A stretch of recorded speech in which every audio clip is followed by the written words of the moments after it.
నమస్తే, welcome to True9 news. Dummugudem ఎత్తిపోతల project దుమ్ము తప్ప ఏమీ మిగిల్చలేదు. బీఆర్ఎస్ రాష్ట్ర నాయకులు రాకేష్ రెడ్డి. కేసీఆర్ సీఎం అయ్యాక బీఆర్ఎస్ పార్టీ రాజ్యం వచ్చాక దానిపేరు సీతారామ ప్రాజెక్ట్ అని ఆ భద్రాచలం రాముడి పేరు పెట్టారు. 70% పనులు పూర్తి చేయగా ఇంకా 30% పనులే మిగిలాయి. కేవలం కాలువలు తవ్వి నీళ్లు పొలాలకు పంపడమే మిగిలింది.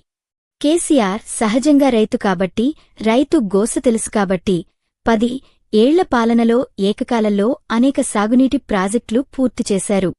వ్యవసాయాన్ని సంక్షోభం నుండి గట్టెక్కించే ప్రణాళిక రూపొంచింది, అమలు చేశారు.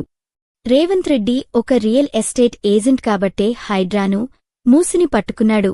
హైదరాబాద్ చుట్టూ భూముల మీద కన్నేసి ఫోర్త్ సిటీ అంటాడు. లగచర్లలో గిరిజన భూముల మీద పడ్డాడు. ఇక్కడ ఖమ్మం జిల్లా ప్రజలకు మళ్లీ కన్నీళ్లు మిగల్చడానికి సీతారామ ప్రాజెక్టును పక్కకు పెట్టిండు. బనకచెర్ల ప్రాజెక్టుకు పచ్చ జెండా ఊపిండు. తెలంగాణను ఎండబెట్టి మేము పచ్చగా ఉంటాం అని తెలంగాణకు అన్యాయం చెయ్యాలని చూస్తే ఊరుకునే ప్రసక్తే లేదు. ముఖ్యంగా ఉమ్మడి ఖమ్మం జిల్లాకు సీతారామ ప్రాజెక్టు చేపట్టడం జరిగింది.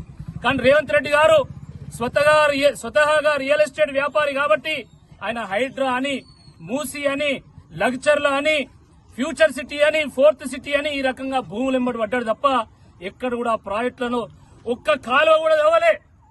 నల్లమల్ల అడవి అని చెప్పుకున్నట్టు రేవంత్ రెడ్డి గారు 18 నెలలుగా ఆగమైండు. ఆ కోతలు రాయడు, కోతలకే పరిమితమైంది తప్ప ఒక్క కాలువ కూడా ఆయన తవ్వలేదు. ఈ సీతారామ ప్రాజెక్టు నీళ్లు మాకు కావాలి అని చెప్పి బీఆర్ఎస్ పార్టీ కార్యకర్తలు, రైతులు ప్రతి మండలంలో ధర్నా చేపట్టి పోరాటం చేసినా కూడా ఈ జిల్లాలో ఉన్నటువంటి 3 మంత్రులు కనీసం ఇప్పటి వరకు వాళ్ళు స్పందించలేదు. కనీసం చలనం లేదు. ఇలాంటి దుర్మార్గ ప్రభుత్వానికి కళ్లు తెరిపించే విధంగా చెలో పూసుగూడెం ఈ యొక్క కార్యక్రమాన్ని పిలుపునివ్వడం జరిగింది. ఈరోజు పెద్ద ఎత్తున రైతులు ఈ పూసుగూడెం పోతా ఉంటే దాన్ని అడ్డుకునేటువంటి ఒక ప్రయత్నం చేస్తా ఉన్నారు. మా జిల్లా అధ్యక్షులు కాంతారావు గారు, హరిప్రియ గారు, వనమ గారు, ఇంకా అనేక మంది నాయకులు, స్థానిక కార్యకర్తలందరూ కలిసి మరి భద్రాద్రి కొత్తగూడెం జిల్లాలో ఉన్నటువంటి ప్రతి రైతుకు నీళ్లు అందించాలనేటువంటి ప్రయత్నం చేస్తే ఈ ప్రభుత్వం అడ్డుకోవడం చాలా దుర్మార్గం. ఈ ఆదివాసీ బిడ్డలు, గిరిజన బిడ్డలు, ఈ జిల్లాలో ఉన్నటువంటి ఈ ఆదివాసీలు వీళ్ళు కత్తులు పట్టుకొని, విల్లు పట్టుకొని అటవీ జంతువులకు సైతం ఎదుర్కొనేటువంటి, దానికి ఎదురెళ్లేటువంటి ఒక గొప్ప బలం కలిగినటువంటి వాళ్ళు, శక్తి కలిగినటువంటి వాళ్ళు, అడవి జంతువుల కొమ్ములు ఇచ్చేటువంటి వాళ్ళు. అలాంటిది ఈ నల్లమల్ల పులిగా చెప్పుకున్నటువంటి రేవంత్ రెడ్డి గారిని, ఆయన దోస్తులను బంధించడం పెద్ద లెక్క కాదు. అదేవిధంగా ఆ రామబాణం లాంటి ఓటుతోని దించడం కూడా ఒక పెద్ద లెక్క కాదని చెప్పి హెచ్చరించడానికే ఈ యొక్క కార్యక్రమాన్ని చేపట్టడం జరిగింది. తప్పకుండా ఇప్పటికైనా కళ్లు తెరవాలి.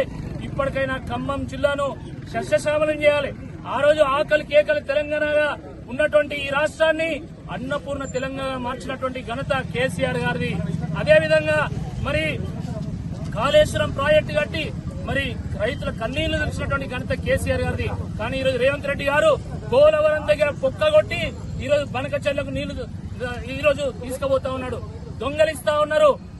అక్కడ ఏపీ ఏమి పాకిస్తాన్ కాదు, పాకిస్తాన్ సైతము నీళ్లు అందించేటువంటి గుణం భారతదేశానికి ఉంది.